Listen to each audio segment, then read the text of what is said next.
السلام عليكم ورحمة الله وبركاته. اللهم صل وسلم وبارك على سيدنا محمد. ازيكم حبايب الروحانية؟ ام جنى عاملين ايه؟ يا رب تكونوا بخير ان شاء الله. حبايبي الرسالة العاطفية هي طاقة مفتوحة، تشوفوها او تسمعوها في اي وقت يليكم بإذن الله. خدوها بشارة من العبد الشكورة لله، وليعلم الغيب الا الله سبحانه وتعالى. دخولك على الفيديو صاحب الرسالة مش صدفة. في علم الروحانيات في إرشاد، في تحذير، في طاقة كده جاية لك من عقل الحبيب اللاواعي. تعالوا كده نشوف يا حبايب قلبي الحبيب عامل ايه في البعد، طاقته، وهل في طرف تالت. هنشوف كده كل حاجة بإذن الله. صلوا على النبي كده وتعالوا كده نبدأ ونقول بسم الله الرحمن الرحيم. حبايب أم جنى رددوا اسم الحبيب في بالكم كده في ذهنكم، يعني فكروا في اسمه كده عشان طاقته ايه تجيلنا.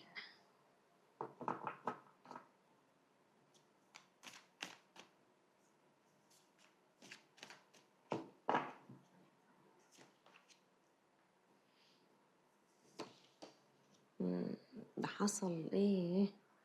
انتوا حصل معاكم حاجات هنا غريبة. بص، اولا كده، اولا مبدئيا من الطاقة كده اللي ظاهرة حبايبي، انكم انتوا بقيتوا تقولوا ايه؟ طز، يتفلق، مش عايزينه، يغور، المركب اللي تودي. فاهمني ليه؟ اهو طاقتكم بتقول كده. انت ابتديت تتنازل عن مشاعرك، بقيت يا صاحب الرسالة أو يا صاحبة الرسالة مش فارق معاكي. طبعا القراءة للرجل والمرأة. انت مش فارق معاكي، مش فارق معاكي إلا مين؟ إلا انت. وحقك، حقك. انت وقفتي، واجهتي نفسك، اهو لومتي على نفسك، قلتي هو أنا لإمتى هفضل منتظرة الشخص ده؟ لإمتى هفضل أنا اللي عمالة أضحي وأدي في العلاقة؟ ما يتفلق. انت قلتي كده، قلتي ما يتفلق. ليه؟ لأن الشخص ده وقفته معاكي ما كانتش حلوة.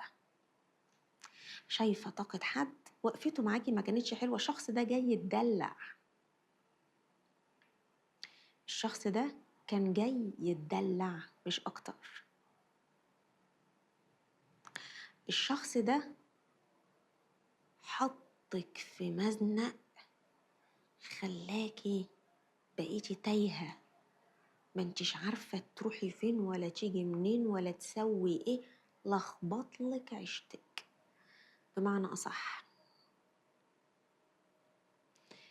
الشخص ده أنا شايفة هنا طاقة بتقول إن انتي اديتيله أسرار أو اديتيله طاقة كلام، اديتيله كده، اديتيله مشاعرك جامد قوي يا حبيبتي.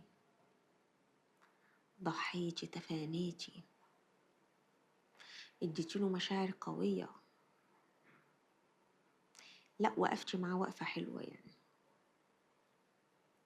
طيب، انتي عملتي حاجات كتيرة قوي. لا، واديتيله أسرار وهو اداكي أسرار وانتي كتمتيها. واخده بالك؟ يعني انت كتمتي الاسرار دي، بس انا شايفاكي في الفتره دي انت منغلقه على نفسك، مش حابه تتواصلي لا معاه ولا مع غيره، وقرفانه. بنوه تاني، قراءه للرجل والمراه.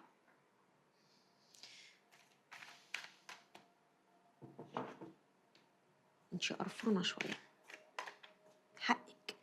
ودي اشكال حد يشوفها ولا اشكال انت تشوفها وتبقى مرتاح؟ ما انت هتبقوا متضايقين. طيب، الشخص ده عنده طرف تالت في حياته، بس طرف تالت بيعمل معاه ايه؟ بيهجص معاه. يعني الشخص ده زي ما بيقولوا كده لعبي، زي ما بنقول هو حد لعبي، عايز ها ها ها ها، يقعد يهزر ويضحك ومش وكلام من ده بس. فهو بيتلاعب، تمام، عشان بقى ايه؟ الشخص ده كده عايز له ايه؟ قاعدة وروقان كده عشان نشوف القصة دي أولها وآخرها إيه.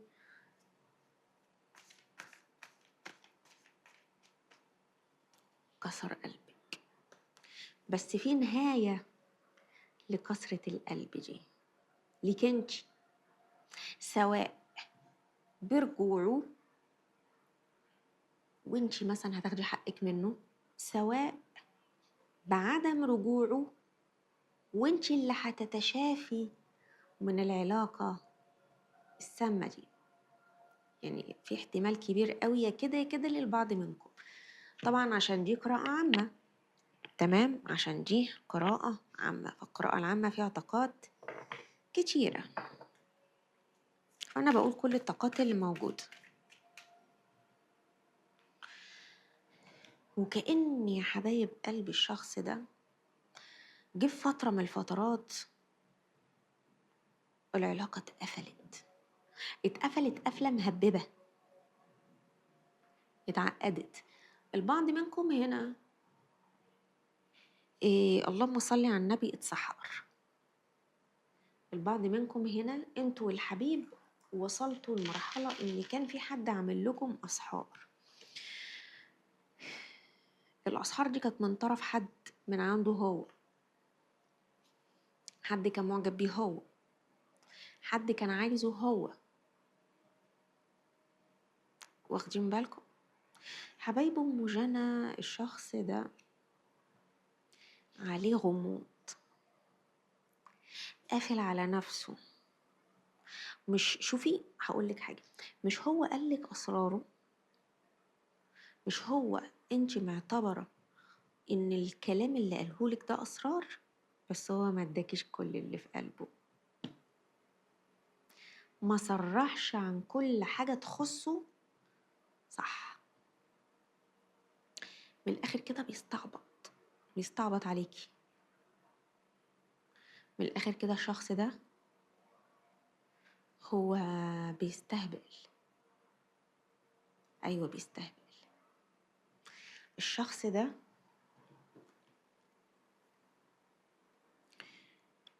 هو خايف على نفسه قوي، قلقان على نفسه، قلقان على نفسه معايا يا ام جنى. ايوه حبيبتي، قلقان على نفسه معاكي. الشخص ده جواه احلام، جواه طموح. حبايب ام جنى الشخص ده مش مكتفي بعلاقة واحدة، الشخص ده بيحب يبحث، يشوف هنا ويشوف هنا، مش بيدور على علاقة، لا، الشخص ده بيدور على حاجة جواه هو، شيء لم يكتمل عنده، حاجة بيدور عليها، حاسس في كل مرة أو في كل علاقة إنه لسه ما لقاش اللي هو عايزه، أو لسه ما لقيتش اللي هي عايزاه، تمام، أو بيخاف إنه يكون في أفضل عشانه إنسان طماع، عشانه إنسان ما بيملاش عينه إلا التراب. ففي كل مرة يوم يقول إيه، طب ما يمكن كان أحسن، لكن المرة دي كان في فرق. المرة دي انت اديتيله درس مش هينساه ابدا. ايه هو يا ام جنى الدرس؟ انه عارف يا حبيبة قلبي قيمتك بعد ما سبتيه. واخده بالك الشخص ده اتفجع، بس عمل ايه؟ عادي، ما يفرقش معايا، عادي، عادي هنساه، طز. هو عامل كده وابتدى فعلا يتشافى على فكرة من طاقتك، وقعد فترة طويلة كان بيتشافى هنا اهو. بس رجع وقف تاني عند نقطة الصفر، عايزها، أنا عايزها. رجع وقف تاني عند مربط الفرس. ايه هو مربط الفرس؟ انت يا حلوة، انت يا طعمة، انت يا لذيذة، فاق، صدم، حس ان انتي لبيتيه على دماغه، بس كانت متأخر قوي. بعد ما انتي قلتي طز اهو مش عايزاه، بعد ما انتي ابتديتي تتشافي ولسه بتتشافي، يعني وانتي لسه خلي بالك بتتشافي، بس خلاص عديتي اول خطوة اللي كانت صعبة، عديتيها يا حلوة، عديتيها.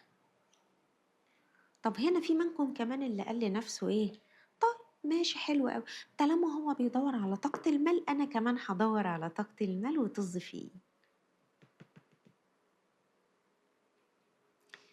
عرفتي مصلحتك ولسه هتعرفيها، لسه هتفهميها يا حلوة. طيب انتوا دلوقتي واقفين انتوا الاتنين منافسين لبعض، بس هو بقى جايلك بإيه؟ جايلك بالحب، بالمشاعر، بال بال بالحنية، عايز يسرح بيكي. تقوم انت بقى يتسرح بيكي، تبقي غلطانة. اوعي تعملي كده، اوعي تعملي كده، خلي بالك. انا شايفة هنا والعلم عند الله ولا يعلم الغيب الا الله سبحانه وتعالى، في طاقة رجوع. شايفاكي هتحني، لا يا ام جانا انا مش هحن يا ام جانا، مش هحن، يتفلق وطز. انا بقولك اللي انا شايفاه في طاقة رجوع هنا. لا وايه و... ومسبلة عينيكي ومبسوطة قوي. اي نعم هو هيحس بيكي وهيحس قد ايه هو كان ندل، بس خلي بالك بعدها بحبة في هنا ظهور لطاقة إغوائية. بمعنى إن الأستاذ أو الأستاذة بعد ما يجوا ياخدوا غراضهم، ايه هم غراضهم يا ام جنى؟ طاقة جسدية، طاقة امتلاك، طاقة إشباع النفس وإشباع الذات، وإثبات إني أنا أقدر أجيبها. شوفي طاقته المهببة كان هيوقع لي المايك. وإثبات إن أنا أقدر أجيبها تاني. حبايب أم جنى أنا خايفة عليكم، خايفة عليكي، تمام؟ إثبات إن أنا أقدر أعرف أرجعها تاني، وأنا محدش يقول لي لأ. جابك بالحب، جابك بس جابك، جابك بالقوة بس جابك. فهو هيجيلك بالحب، وبعد ما يغويكي ويثبت لنفسه إنه يقدر يا حبيبتي أم جانا يلعبك على الشناكل ويسيبك وقت ما عايز ويجيبك وقت ما عايز، هيخلع تاني. اللي ما يعرفش بلغتنا المصرية يعني ايه يخلع تاني، يعني يمشي تاني، يبعد تاني، يختفي، يتبخر كده. وايه يتبخر ويظلمك معاه. اوعي اوعي اوعي من الطاقة المؤذية دي. خلي بالك يا حبيبتي، انا نصحتك.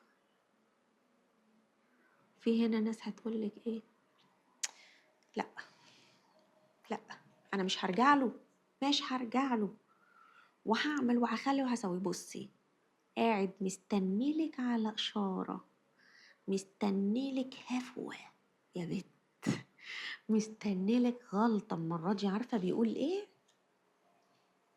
بيقول المرة دي رجوعها مش سهل، بس هعرف ارجعها. واجي اقول كده سيبيه هوي على مراوحه، وانتي بقى اعرفي ازاي تعلميه الدرس صح. انتي علمتيه الدرس في الاول وبرافو عليكي، احنا عايزين بقى تعلميه الدرس كمان. عايزاكي بقى يا حلوة تكملي بقية الدرس.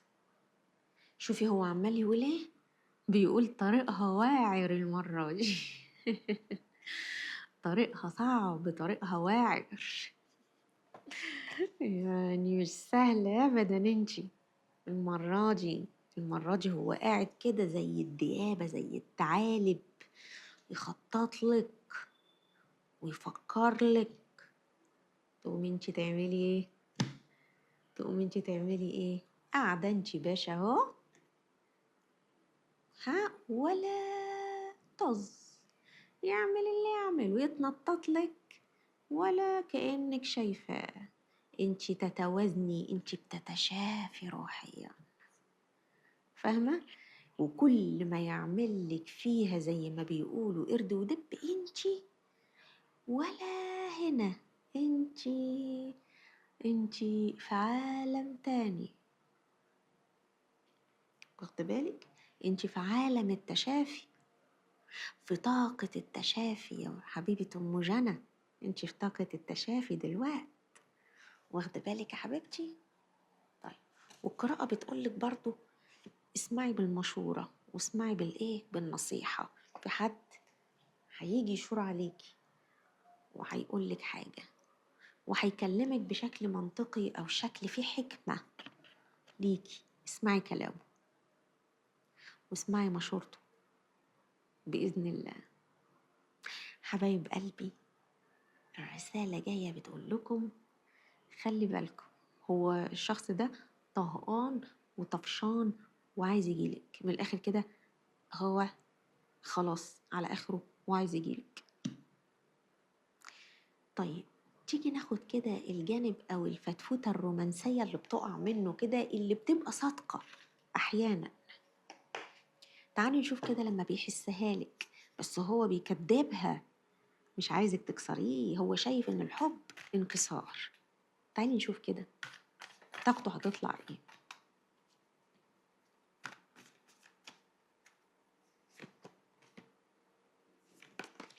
أهو العاشق الولهان، أهو بيقعد يقول لنفسه يا خسارة. هو بيقعد خلي بالك مع نفسه كتير قوي. اللهم صل على النبي. كمان بصي اهو بيقعد يسرح حتى في شغله، حتى في مكتبه، حتى في بيته، اهو يقعد يقول لنفسه يا ريتني. بتوحشيه، بيبقى نفسه فيكي، بيشعلل بنار الحب. الشخص ده هو عاطفي قوي ومنتظر منك عاطفة أكبر لأنه عارفك عاطفية قوي. قاعد يقول إيه؟ بيقول مشتاق لها قوي، مشتاق لك، وكأنه قاعد مستني الحنية اللي انت كنتي بتديها له. بيقول عليك ان انت حنينة قوي على فكرة. هو حسك ومحتاج لك قوي. يا ترى هتديله الاهتمام والحنية دي ولا هتحرمي منها؟ انزلوا اكتبوا لي في الكومنتات. شكرا لكم حبايبي، كانت معكم الروحانية أم جنى. انتظروني بكرة بإذن الله، والسلام عليكم ورحمة الله وبركاته.